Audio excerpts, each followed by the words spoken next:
ओम शांति 17/3/22। मीठे बच्चे, तुम्हें भक्ति की रोचक बातों के बजाय रूहानी बातें सबको सुनानी है। रावण राज्य से मुक्त करने की సేవ करनी है। మధురమైన పిల్లలు, మీరు భక్తి యొక్క రోచక విషయాలకి బదులు ఆత్మిక విషయాలు అందరికీ వినిపించాలి. రావణ రాజ్యం నుంచి ముక్తి చేసే సేవ చేయాలి.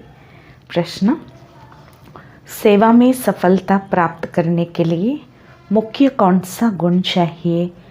సేవలో సఫలత పొందేందుకు ముఖ్యంగా ఏ గుణం కావాలి? జవాబు, निरहंकारिता का गुण, निरहंकारत्వం యొక్క గుణము. महावीर के लिए भी दिखाते हैं. जहाँ भी सत्संग होता था वहाँ ज्योतियों में जाकर बैठता था. మహావీర్ల కోసం చూపిస్తారు. మహావీరులు ఎక్కడ సత్సంగం జరిగినా మహావీర్ హనుమంతుడు అక్కడ చెప్పుల దగ్గరికి వెళ్ళి కూర్చునేవాడు. క్యూంకి ఉస్మే దేహాభిమాన్ నహీ థా, ఎందుకంటే వారిలో దేహాభిమానం లేదు. పరంతు ఇస్మే బహాదురీ चाहिए, కానీ ఇందులో చాలా బలం కావాలి. तुम कोई भी ड्रेस पहनकर उन सत्संगों में जाकर सुन सकते हो. మీరు ఏ డ్రెస్ వేసుకునైనా ఆ సత్సంగాలకు వెళ్ళి వినొచ్చు. గుప్త వేష్ మే జాకర్ ఉన్కి సేవా కర్నీ चाहिए, గుప్త వేషంలో వెళ్ళి వారికి సేవ చేయాలి. గీత హే ఓం నమ శివాయ ఓం శాంతి. పాట ఓం నమ శివాయ ఓం శాంతి. ఏ హుయి మహిమ ఊంచే తే ఊంచే భగవాన్ కి, ఇది ఉన్నతోన్నతుడైన భగవంతుడి యొక్క మహిమ. ఈశ్వర్ కహో, परमपिता परमात्मा कहो. सिर्फ ईश्वर व भगवान कहने से पिता नहीं समझा जाता है. కేవలం ఈశ్వర లేక భగవంతుడా అనటంతో తండ్రి గురించి తెలియచేయడం జరగదు. इसलिए परमपिता परमात्मा कहना चाहिए. అందుకే పరంపిత పరమాత్మ అనాలి. वो रचयिता है इस मनुष्य सृष्टि का, వారు ఈ మనుష్య సృష్టికి రచయిత. अब ऊंचे ते ऊंचा बाप क्या आकर कहते हैं. ఇప్పుడు ఉన్నతోన్నతుడైన భగవంతుడు వచ్చి ఏమంటున్నారు? कहते हैं कि पतित मनुष्य मुझे बुलाते हैं कि आकर हमको पावन बनाओ అంటారు. పతిత మనుషులు నన్ను పిలుస్తారు, వచ్చి మమ్మల్ని పావనంగా తయారు చేయండి అని. పావన్ మానా పవిత్ర, పావనులు అంటే పవిత్రులు. పతిత్ పావన్ భగవాన్ కో హీ కహా జాతా హై, పతిత పావనుడు అని భగవంతుడిని అంటారు. బరోబర్ वो आता है जरूर, తప్పకుండా వారు వస్తారు. భక్తి మార్గ में भगवान को याद करते हैं तो आता भी जरूर है. భక్తి మార్గంలో భగవంతుడిని తలుచుకుంటారు, వారు తప్పకుండా వస్తారు. परंतु वो आएगा तब जब भक्तों को भक्ति का फल देना होगा. కానీ ఆయన ఎప్పుడు వస్తారంటే భక్తులకు భక్తి యొక్క ఫలాన్ని ఇవ్వవలసి వచ్చినప్పుడు. ఫల్ దేనా అర్థాత్ వర్షా దేనా ఉన్కే లియే బహుత్ సహజ్ హై. ఫలం ఇవ్వటము అంటే వారసత్వాన్ని ఇవ్వటం వారికి చాలా సహజము. ఏక్ సెకండ్ మే జీవన్ ముక్తి దే సక్తే హై, ఒక్క సెకండ్లో జీవన్ముక్తిని ఇవ్వగలుగుతారు. कहते भी है कि जनक को सेकंड में जीवन मुक्ति मिली అంటారు కదా, జనకుడికి సెకండ్లో జీవన్ముక్తి లభించింది అని. నామ్ ఏక్ కాహీ గాయా హువా హై, పేరు ఒక్కరికే మహిమ చేయబడింది. సెకండ్ మే జీవన్ముక్తి అర్థాత్ సుఖ్ శాంతి మిలి, సెకండ్లో జీవన్ముక్తి అంటే సుఖము శాంతి లభించింది. మనుష్య कहते भी है कि శాంతి और సుఖ్ और बड़ी आयु चाहिए. మనుషులు అంటారు శాంతి సుఖము పెద్ద ఆయుష్ కావాలి అని. छोटे पन में कोई मरता है तो कहते हैं अकाले मृत्यु आ गया, पूरी आयु नहीं बिताई. చిన్నతనంలో ఎవరైనా చనిపోతే అంటారు అకాల మృత్యు వచ్చేసింది, పూర్తి ఆయుష్ జీవించలేదు అని. अब बाप जो कुछ करके गए हैं उनका ही गायन है. ఇప్పుడు బాబా ఏదైతే చేసి వెళ్ళారో వారికే మహిమ ఉంది. సెకండ్ మే జీవన్ ముక్తి तो जरूर पहले జీవన్ బంద్ మే హోగా, సెకండ్లో జీవన్ ముక్తి, మరి తప్పకుండా ముందు జీవన బంధనంలో ఉంటారు. జీవన్ బంద్ కలియుగ్ కే అంత్ और జీవన్ ముక్త్ సత్యుగ్ కే ఆది కో కహా జాతా హై. జీవన బంధనమని కలియుగ అంతిమంది, జీవన్ ముక్తి అని సత్యుగ ఆదిని అంటారు. कहती है जनक मिसल घर गृहस्थ में रहकर జీవన్ ముక్తి కో పాయే అంటారు కదా. జనకుడి వలె గృహస్థంలో ఉంటూ జీవన్ముక్తిని పొందాలి అని. బాప్ సమझाते हैं అక్షర్ హీ దో హై రాజయోగ్ और జ్ఞాన్. బాబా తెలియచేస్తున్నారు అక్షరాలు రెండే ఉన్నాయి, రాజయోగము మరియు జ్ఞానము. భారత్ కా ప్రాచీన్ రాజయోగ్ తో మషహూర్ హై. భారతదేశం యొక్క ప్రాచీన రాజయోగం ప్రసిద్ధి చెందినది. ప్రాచీన్ మానా పెహ్లే పెహ్లే లేకిన్ కబ్. ప్రాచీనము అంటే మొట్టమొదట, కానీ ఎప్పుడు? ये मनुष्य नहीं जानते क्योंकि कल्प की आयु लाखों वर्ष कह देते हैं. ఇది మనుషులకు తెలియదు, ఎందుకంటే కల్పం యొక్క ఆయుష్ లక్షల సంవత్సరాలు అనేస్తారు.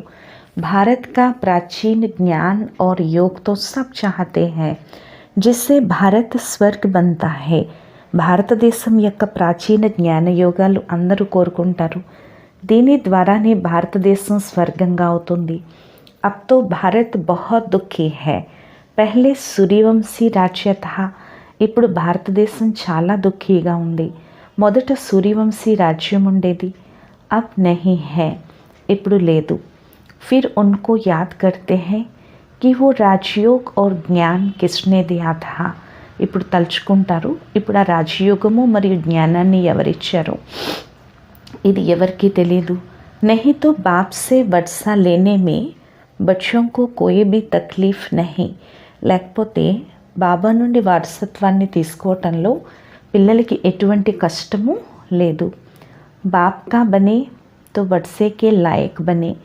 బాబా వారిగా అయ్యారు అంటే వారసత్వానికి యోగ్యంగా అవ్వాలి.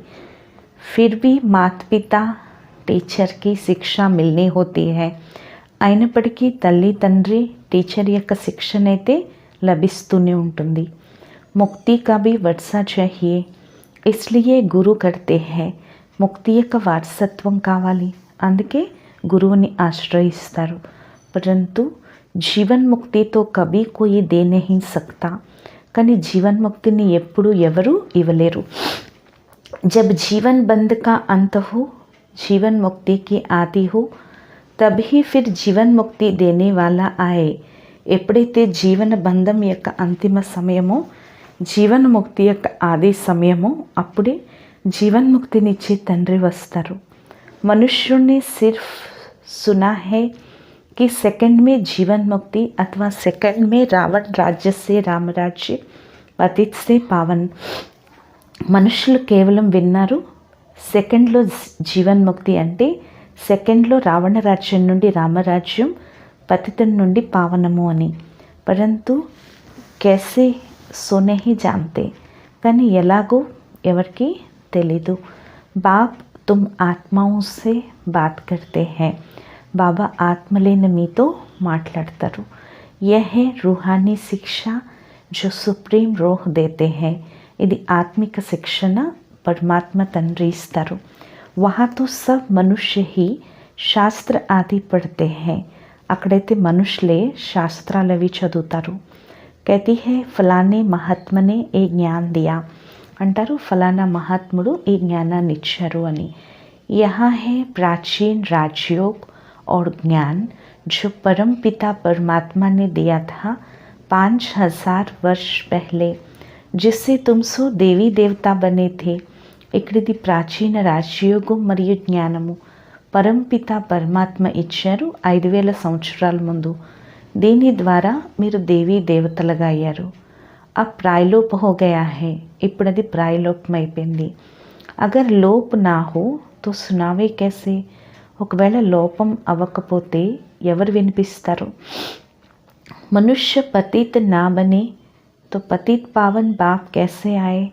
మనుషులు పతితంగా అవ్వకపోతే మరి పతిత పావనుడు తండ్రి ఎలా వస్తారు? పతిత్ బన్నే మే 84 జన్మ లేనే పడితే హై. పతితంగా అవటంలోనే 84 జన్మలు తీసుకోవాల్సి వస్తుంది. ఇస్కా భీ సారా విస్తార్ బాప్ సమझाते हैं. దీని యొక్క మొత్తం విస్తారం బాబా తెలియచేస్తున్నారు. వర్ణ భీ సమझाते हैं. ఇందులో వర్ణాల గురించి కూడా తెలియచేస్తున్నారు. బ్రహ్మా చాహియే తో బ్రహ్మ కా బాప్ भी चाहिए, బ్రహ్మ కావాలి మరియు బ్రహ్మకి తండ్రి కూడా కావాలి. బ్రహ్మ, విష్ణు, శంకర్ इन तीनों का बाप शिव है. బ్రహ్మ, విష్ణు, శంకరులు ఈ ముగ్గురుకు కూడా తండ్రి शिव बाबा. अब ब्रह्मा द्वारा बैठ प्राचीन ज्ञान देते हैं. ఇప్పుడు బ్రహ్మ ద్వారా కూర్చొని ప్రాచీన జ్ఞానాన్ని ఇస్తున్నారు. यह है रूहानी शिक्षा जो सुप्रीम रूह देते हैं. ఇది ఆత్మిక శిక్షణ, ఆత్మిక తండ్రి ఇస్తున్నారు. वहाँ तो सब मनुष्य ही శాస్త్ర ఆది పढ़ते हैं. అక్కడైతే మనుషులే శాస్త్రాలు అవి కూడా చదువుతారు అని చెప్తున్నారు బాబా. బాబా చెప్తున్నారు, బ్రహ్మ, విష్ణు, శంకర్ ఇన్ तीनों का बाप शिव है. బ్రహ్మ, విష్ణు, శంకరులు ఈ ముగ్గురికి తండ్రి శివ బాబా. ఇప్పుడు బ్రహ్మ ద్వారా కూర్చుని జ్ఞానాన్ని ఇస్తున్నారు. దీని ద్వారా విష్ణుపురికి యజమానిగా అవుతారు, బ్రాహ్మణుల నుండి దేవతగా అవుతారు. ब्राह्मण धर्म वाले मनुष्य से तुम सो देवी देवता धर्म वाले बन रहे हो. బాబా చెప్తున్నారు, బ్రాహ్మణ ధర్మాలు అంటే మనుషుల నుండి ఇప్పుడు మీరు దేవీ దేవతా ధర్మం వారిగా అవుతున్నారు. తో పెహ్లే ప్రజాపిత బ్రహ్మ चाहिए. దీనికి ముందు ప్రజాపిత బ్రహ్మ కావాలి. కృష్ణ को तो ప్రజాపిత नहीं कह सकते हैं. కృష్ణునైతే ప్రజాపిత అని అన్నారు. ఏ తో సబ్ ఉల్టీ బాతే బనా దే హై. ఇవన్నీ వ్యర్థమైన విషయాలు తయారు చేశారు. కృష్ణకు ఇట్నీ రానియా బచ్చే ఆది థే యహ్ హై బోల్. కృష్ణుడికి ఇంతమంది రాణీలు పిల్లలు ఉండేవారు అనేవారు. ఇదంతా తప్పు. వాస్తవమే బచ్చే హై బ్రహ్మకు నాకి కృష్ణకు. వాస్తవానికి బ్రహ్మకి పిల్లలు ఉన్నారు, అంతేకాని కృష్ణుడికి కాదు. ब्रह्मा ही कृष्ण बनते हैं. ब्रह्मे कृष्णुడిగా అవుతారు. बस इस एक जन्म के उथल पाथल ने मनुष्यों को मूंझा दिया है. बस ఈ ఒక్క జన్మ యొక్క అతలాకుతలము మనుషుల్ని తికమక చేసింది. गीता का भगवान कृष्ण को कह शिव को उड़ा दिया है. గీత భగవంతుడు కృష్ణుడని శివుణ్ణి ఎగరగొట్టేశారు. सब कहते हैं ब्रह्मा को 3 मुक्ते. కిత్నే మూంజ్ గయే హై. అందరూ అంటారు 3 ముఖాలు బ్రహ్మకు ఉండేవి అని. ఎంత తికమక చెందుతారు. శివ్ రచయితకు ఏకదం గుమ్ కర్ దియా హై. శివుడైన రచయితను ఒక్కసారిగా మాయం చేశారు. రచయిత హీ ఆకర్ బతాతే హై कि हम कैसे देवी देवता धर्म की रचना करते हैं.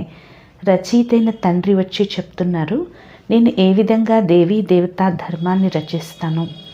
ऐसे नहीं परमात्मा సృష్టి कैसे रचते हैं. అంతేకాదు పరమాత్మ సృష్టిని ఎలా రచిస్తారు. परम पिता परमात्मा को बुलाते हैं कि हे पतित पावन आओ, आकर हम पतितों को पावन बनाओ. పరం పిత పరమాత్ముడిని పిలుస్తారు. హే పతిత పావన, వచ్చి మమ్మల్ని పతితుల నుండి పావనంగా తయారు చేయండి. दुनिया को ये मालूम ही नहीं कि इस समय रावण का राज्य चल रहा है. ప్రపంచానికి ఇది తెలీదు ఈ సమయంలో రావణ రాజ్యం నడుస్తుంది అని. రావణ్కి బడి బడి కథాయి బైట్ సునాతే హై. రావణుడికి పెద్ద పెద్ద కథలు కూర్చోబెట్టి వినిపిస్తారు. इसको कहा जाता है भक्ति की रोचक बातें और यह है रूहानी बातें. వీటిని అంటారు భక్తి యొక్క రోచక విషయాలు, ఇవి ఆత్మిక విషయాలు. इस समय सब सीताएं अथवा भक्तियाँ रावण की कैद में हैं और रावण राज्य में बहुत दुखी है. ఈ సమయంలో సీతలందరూ భక్తులందరూ రావణుడి యొక్క ఖైదులో ఉన్నారు మరియు రావణ రాజ్యంలో చాలా దుఃఖీలుగా ఉన్నారు. अब सबको रावण राज्य से मुक्त कराना है. ఇప్పుడు అందరినీ రావణ రాజ్యం నుండి ముక్తి చేయించాలి. अब बाप आया है कहती है बच्चे तुम्हारे 84 జన్మ अब పూరే హోయే. ఇప్పుడు బాబా అంటున్నారు, పిల్లలు మీ 84 జన్మలు ఇప్పుడు పూర్తయిపోయాయి. अब वापस चलना है. ఇప్పుడు వాపస్ వెళ్ళిపోవాలి. मुझे ही बुलाते थे कि दुख हरता सुख करता आओ. నన్నే పిలిచేవారు, దుఃఖహర్త సుఖకర్త రండి అని. ఏ మేరా హీ నామ్ హై. ఇది నా పేరు. కలియుగ్ మే హై అపార్ దుఃఖ్, సత్యుగ్ మే హై అపార్ సుఖ్. కలియుగంలో అపారమైన దుఃఖం ఉంటుంది, సతయుగంలో అపారమైన సుఖం ఉంటుంది. फिर से तुमको सुख का वर्षा दिलाने अर्थ फिर से तुम्हें राजयोग और ज्ञान सिखला रहा हूँ. తిరిగి మీకు సుఖం యొక్క వారసత్వాన్ని ఇప్పించేందుకు మరియు మీకు రాజయోగం మరియు జ్ఞానాన్ని నేర్పిస్తున్నాను. ఏ పురాణీ దునియా వినాశ్ హో జాయేగి. ఈ పాత ప్రపంచం వినాశనమైపోతుంది. మనుష్యతో వినాశ సే బహుత్ డర్తే హై. మనుషులు వినాశనం అంటే చాలా భయపడతారు. సమజ్తే హై ఏ ఆపస్ మే లడే హీ నహీ తో శాంతి హో జాయ్. మనుషులు అనుకుంటారు వీరు ఒకరితో ఒకరు దెబ్బలాడుకోకపోతే శాంతి లభిస్తుంది అని. ఫిర్ ఇట్నే అనేక ధర్మో మే శాంతి కైసే హోగి. తిరిగి ఇన్ని అనేక ధర్మాల్లో శాంతి ఎలా ఉంటుంది? బాప్ సమझाते हैं ये इतने सब धर्म जो अब है वो पहले नहीं थे. जब एक ही धर्म था तब बरोबर सुख शांति का राज्य था. బాబా తెలియచేస్తున్నారు, ఏవైతే ఇన్ని ధర్మాలు ఉన్నాయో ఇప్పుడు అవి ముందుండేవి కాదు. ఎప్పుడైతే ఒకే ధర్మం ఉండేదో అప్పుడు తప్పకుండా సుఖము శాంతి రాజ్యం ఉండేది. అబ్ సబ్ మాంగతే హై మన్కో శాంతి కైసే మిలే. ఇప్పుడు అందరూ కోరుకుంటారు మనశ్శాంతి ఎలా లభిస్తుంది అని. అరే మన్ క్యా చీజ్ హై పెహ్లే ఇన్కో తో సమझो. అరే మనసు ఎలాంటిదో ముందొచ్చి తెలుసుకోండి. ఆత్మ మే హీ మన్ బుద్ధి హై. ఆత్మలోనే మనస్సు బుద్ధి ఉంటాయి. మనుష్యకి జబాన్ బోల్తే హై. మనుష్య యొక్క నోరే మాట్లాడుతుంది, కళ్ళు చూస్తాయి. టోటల్ మిలాకర్ కహతీ హై మనుష్య దుఃఖీ హై. టోటల్గా కలిపి అంటారు మనుషులు దుఃఖీలు అని. కిస్కో భీ సమझाना బడా సహజ హై. ఎవరికైనా తెలియచేయటం చాలా సహజం. బాప్కు యాద్ కరో और వర్సే కో యాద్ కరో. బాబాని స్మృతి చేయండి మరియు వారసత్వాన్ని స్మృతి చేయండి. फिर झाड़ और ड्रामा की समझानी भी देनी पड़े जिसके लिए ये चित्र बने हुए हैं. తిరిగి వృక్షము మరియు డ్రామా గురించి తెలియచేయాలి. దీనికోసమే ఈ చిత్రాలు తయారు చేయబడి ఉన్నాయి. सिर्फ मनमनाभव कहने के लिए तो चित्र की दरकार नहीं. కేవలం మన్మనాభవ అనటం కోసమైతే చిత్రాల యొక్క అవసరం లేదు. చిత్రం పర్ समझाने में घंटा लग जाता है. చిత్రాలపైన తెలియచేయటంలోనే గంట పడుతుంది. ప్రాచీన్ రాజయోగ్ భగవాన్ నే సిక్లాయా और రాజాయి మిల్ గయి.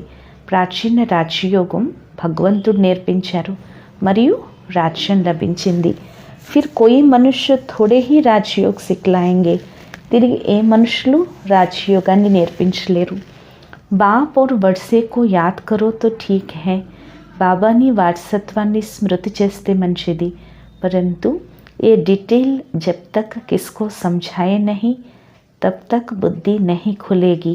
కానీ ఈ డీటెయిల్గా ఎప్పటి వరకైతే ఈ విషయాలు ఇతరులకి తెలియచేయలేదో అప్పటి వరకు బుద్ధి తెరుచుకోదు. సృష్టి చక్రకో సమझ नहीं सकेंगे. సృష్టి చక్రాన్ని అర్థం చేసుకోలేరు. जब कोई ड्रामा देख कर आते हैं तो वह बुद्धि में आदि से अंत तक घूमता रहता है. ఎప్పుడైనా ఏదైనా డ్రామా చూసి వస్తే అది బుద్ధిలో ఆది నుంచి అంతిమం వరకు తిరుగుతూ ఉంటుంది. कहने में तो सिर्फ इतना ही आएगा कि इस ड्रामा को देख कर आए हैं. కేవలం అంటాము మేము డ్రామాను చూసి వచ్చాము అని, కేవలం పైకి అంటాము, కానీ బుద్ధిలో అయితే అదే నడుస్తూ ఉంటుంది. तुम भी कहते हो हम इस ड्रामा को जानते हैं. అలాగే మీరు అంటారు కదా ఈ సృష్టి యొక్క డ్రామా గురించి మాకు తెలుసు అని. बाप से सुख शांति का वर्षा मिलता है. फिर बुद्धि में चक्र भी है. బాబా నుండి సుఖము శాంతి యొక్క వారసత్వం లభిస్తుంది. తిరిగి బుద్ధిలో చక్రం ఉంది. 84 का चक्र जरूर घड़ी घड़ी याद करना है. 84 జన్మల చక్రం తప్పకుండా घड़ी घड़िया స్మృతి చేయాలి. ये ज्ञान ब्राह्मणों को ही मिलता है जो फिर से देवता बनते हैं. ఈ జ్ఞానం బ్రాహ్మణులకే లభిస్తుంది, తిరిగి దేవతగా అవుతారు. బ్రహ్మాసో విష్ణు విష్ణుసో బ్రహ్మ. బ్రహ్మే విష్ణు విష్ణుయే బ్రహ్మ. तुम जो देवी देवता थे పునర్జన్మ లేతే లేతే ఫిర్ ఆఖర్ బ్రాహ్మణ్ బనే. మీరే దేవీ దేవతలుగా ఉండేవారు, పునర్జన్మలు తీసుకుంటూ తీసుకుంటూ వచ్చి బ్రాహ్మణులుగా అయ్యారు. హద్ కా బాప్ తో సిర్ఫ్ ఉత్పత్తి పాలన కర్తే హై. హద్దులో తండ్రి అయితే కేవలం ఉత్పత్తి పాలన చేస్తారు. వినాశనం చేరు. వినాశ్ అర్థాత్ సారీ పతి దునియా హీ నా రహే. వినాశనము అంటే మొత్తం పతిత ప్రపంచమే ఉండదు. సారే రావణ్ రాజ్య కాహీ వినాశ్ హోనా హే. మొత్తం రావణ రాజ్యం వినాశనం అయిపోతుంది. నహీతో రామరాజ్య कैसे हो. లేకపోతే రామరాజ్యం ఎలా స్థాపన అవుతుంది. వహా కభీ రావణ్ కో జలాతే నహీ. అక్కడెప్పుడు రావణుణ్ణి తగలబెట్టరు.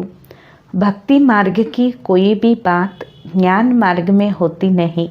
భక్తి మార్గం యొక్క ఏ విషయము కూడా జ్ఞాన మార్గంలో ఉండదు. తుమ్ సత్యుగ త్రేతామే ప్రాలబ్ధ భోగతే హో. మీరు సత్య త్రేతాయుగాల్లో ప్రాలబ్ధాన్ని అనుభవిస్తారు. అక్కడది జ్ఞానం యొక్క ప్రాలబ్ధం, దీన్ని అంటారు భక్తి యొక్క ప్రాలబ్ధం. కానీ ఇది అల్పకాలిక క్షణభంగుర సుఖం అని చెప్తున్నారు బాబా. బాబా చెప్తున్నారు అది అల్పకాలిక, ఇది అల్పకాలిక. భక్తి అల్పకాలిక క్షణభంగుర సుఖము. బిల్కుల్ దుఃఖీ బన్ జాతే హై. ఇప్పుడు పూర్తి దుఃఖీలుగా అయిపోయారు. సద్గతి దాతా ఏక్ బాప్ హై. ये तो समझाना है कि బాప్ और వర్సే को याद करो. సద్గతి దాత ఒకే తండ్రి, ఇది అందరికీ తెలియచేయాలి. బాబాని వారసత్వాన్ని స్మృతి చేయండి. యాద్ కియా और స్వర్గ की బాద్షాహీ మిలి. స్మృతి చేశారు, తిరిగి స్వర్గం యొక్క రాజ్యభాగ్యం లభించింది. తిరిగి నరకంలోకి ఎలా వస్తారు, ఈ విషయాలన్నీ కూర్చొని తెలియచేయాలి. अब तुमको सारी सृष्टि चक्र के आदि मध्यांत का पता पड़ गया है. ఇప్పుడు మీకు మొత్తం సృష్టి చక్రం యొక్క ఆది మధ్యాంతాల గురించి తెలిసింది. ఈ సమయంలో మీరు త్రికాలదర్శిగా అయ్యారు. ఉన్కో తుమ్ కహెంగే కి దేవతాయే భీ త్రికాలదర్శి నహీ థే. వారిని మీరంటారు దేవతలు కూడా త్రికాలదర్శిలు కారు. తో కహెంగే తబ్ కౌన్ థే. అప్పుడు అంటారు ఎవరు ఉండేవారు. క్యోంకి సంగమయుగి బ్రాహ్మణోं को तो कोई जानते ही नहीं. ఎందుకంటే సంగమయుగి బ్రాహ్మణుల గురించి ఎవరికీ తెలీదు. దిఖాతే హై జहाँ भी सत्संग होता था तो हनुमान जाकर जितियों में बैठ जाता था. చూపిస్తారు ఎక్కడ సత్సంగం జరిగినా అక్కడికి హనుమంతుడు వెళ్ళి చెప్పుల దగ్గర కూర్చునేవాడు అని. अब ये बात महावीर के लिए क्यों कही है. ఇప్పుడు ఈ విషయం మహావీర్ కోసం ఎందుకన్నారు. क्योंकि तुम बच्चों में कोई देह अभिमान तो है नहीं. ఎందుకంటే పిల్లలైన మీలో ఎటువంటి దేహాభిమానం లేదు. समझो सत्संग में कोई ऐसी बात निकल पड़े तो तुम कह सकते हो प्राचीन सहज राजयोग और ज्ञान से सेकंड में जीवन मुक्ति लेना है तो फलाने के पास आओ. చూడండి సత్సంగాల్లో మీరు అనొచ్చు ప్రాచీన సహజ రాజయోగం మరియు జ్ఞానం ద్వారా సెకండ్లో జీవన్ముక్తి తీసుకోవాలి అంటే ఫలానా వారి వద్దకు వెళ్ళండి అని. సమझाने वाला तो बहुत बहादुर నిరహంకారి चाहिए. తెలియచేసేవారు చాలా బహాదూర్లుగా నిరహంకారి కావాలి. జరా బీ దేహాభిమాన్ నా హో. కొంచెం కూడా దేహాభిమానం ఉండకూడదు. కహా భీ జాకర్ బైఠే టైం మిల్ జాయే తో బోల్నా चाहिए. ఎక్కడికి వెళ్ళినా కూర్చోండి, టైం లభిస్తే చెప్పాలి. मजबूत होगा तो भाषण आदि करेगा कि गृहस्थ व्यवहार में रहते कैसे सेकंड में जीवन मुक्ति मिल सकती है. స్ట్రాంగ్గా ఉన్నట్లయితే స్పీచ్ బాగా ఇవ్వగలరు. గృహస్థ వ్యవహారంలో ఉంటూ ఏ విధంగా సెకండ్లో జీవన్ముక్తి లభిస్తుందో. పరంపిత పరమాత్మ తప్పించి ఇతరులు ఎవ్వరూ ఇవ్వలేరు. ఏ మహావీర్ హీ సమझा सकते हैं. ఇది మహావీర్లే తెలియచేయగలరు. సుననే కే లియే మనా నహీ హై. వినేందుకు ఏమీ అభ్యంతరం లేదు. గృహస్థ వ్యవహారంలో పిల్లలైన మీరు చాలా సేవ చేయాలి. బోలో రాజయోగ్ సీఖనా హో తో బ్రహ్మా కుమారియోం కే పాస్ జావో. చెప్పండి రాజయోగం నేర్చుకోవాలి అంటే బ్రహ్మా కుమారీల వద్దకు వెళ్ళండి అని చెప్పి. కొంచెం కూడా దేహాభిమానం ఉండకూడదు. ఎక్కడైనా కూర్చోవాలి, టైం లభిస్తే మాట్లాడాలి అని చెప్తున్నారు బాబా. స్ట్రాంగ్గా ఉన్నట్లయితే స్పీచ్ బాగా ఇవ్వగలరు. గృహస్థ వ్యవహారంలో ఉంటూ సెకండ్లో జీవన్ముక్తి లభిస్తుంది.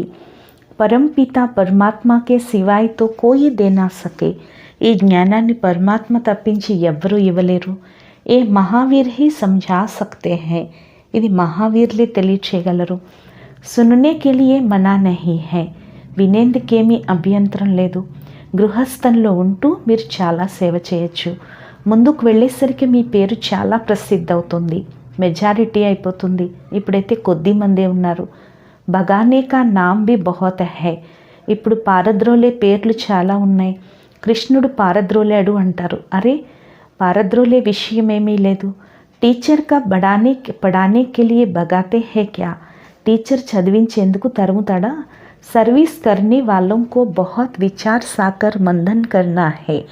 సేవ చేసేవారు చాలా విచార సాగర్ మదనం చేయాలి మరియు చాలా బహాదుర్లుగా అవ్వాలి. అచ్చా, मीठे मीठे सिखे लथे बच्चों प्रति माता पिता बाप दादा का याद प्यार और गुड मॉर्निंग. रूहानी बाप की रूहानी बच्चों को नमस्ते.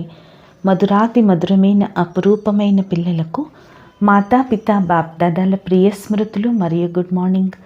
ఆత్మీక పిల్లలకు ఆత్మీక తండ్రి యొక్క నమస్తే. మధురాతి మధురమైన ఆత్మీక తండ్రికి ఆత్మీక పిల్లల యొక్క ప్రియ స్మృతులు, గుడ్ మార్నింగ్ మరియు నమస్తే నమస్తే నమస్తే.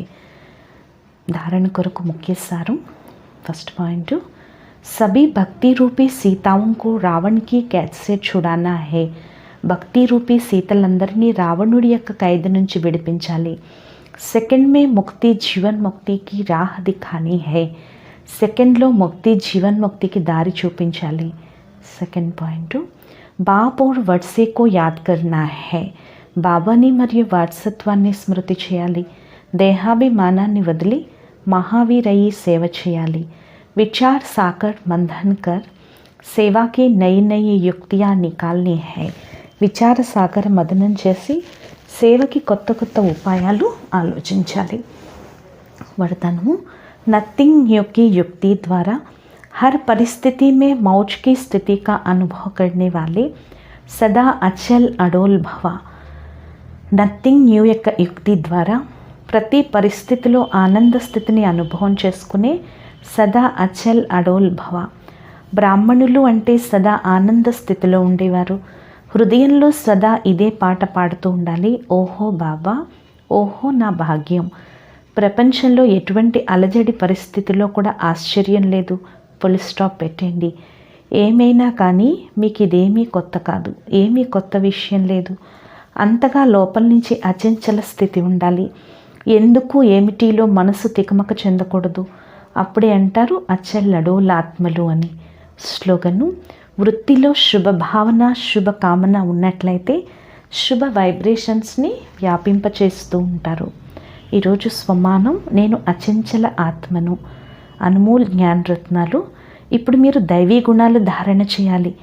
ధైర్యవంతమైన గుణాన్ని ధారణ చేయటం నిశ్చయం ద్వారానే ఉంటుంది మరియు సాక్షి అవస్థలో సంతోషం ఉంటుంది. ఈ ధారణ ద్వారా పరమాత్మ తనంతట తనే వేలాది అడుగులు ముందుకి ప్రఖ్యాతమవుతారు. బాబా అంటారు కదా, మీరు సూక్ష్మంగా 2 అడుగులు దగ్గరగా రండి, నేను స్థూలంగా అనేక అడుగులు మీ ఎదురుగా వేయిస్తాను.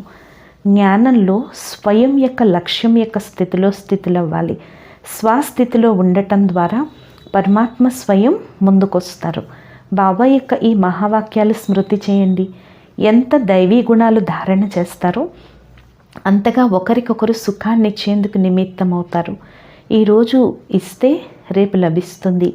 ఈరోజు సర్వెంట్ అయితే, సేవకులైతే రేపు యజమాని అయ్యి రాజ్యం చేస్తారు. కాబట్టి ఇప్పుడు మీరు విశ్వ సేవకులే కదా. సెకండ్ పాయింట్, ప్రతి ఒక్క స్వస్వరూపంలో స్థితులవుతూ ఈ రథాన్ని నడిపిస్తూ ఉండండి. ఎలాగైతే ఈ రథానికి నేను తినిపిస్తున్నాను, కూర్చోబెడుతున్నాను, నిద్రపుచ్చుతున్నాను, నేను నోటితో మాట్లాడిస్తున్నాను. ఒకవేళ నేను ఈ నోటితో ఎవరికైనా దుఃఖాన్ని ఇస్తే ఎలాగైతే స్వస్వరూపాన్ని ఇన్సల్ట్ చేస్తున్నాను, తిరిగి సంపూర్ణ ఆత్మ అంటారు. హే జీవాత్మ, నువ్వెప్పుడు అఫ్సోస్ అవ్వకూడదు.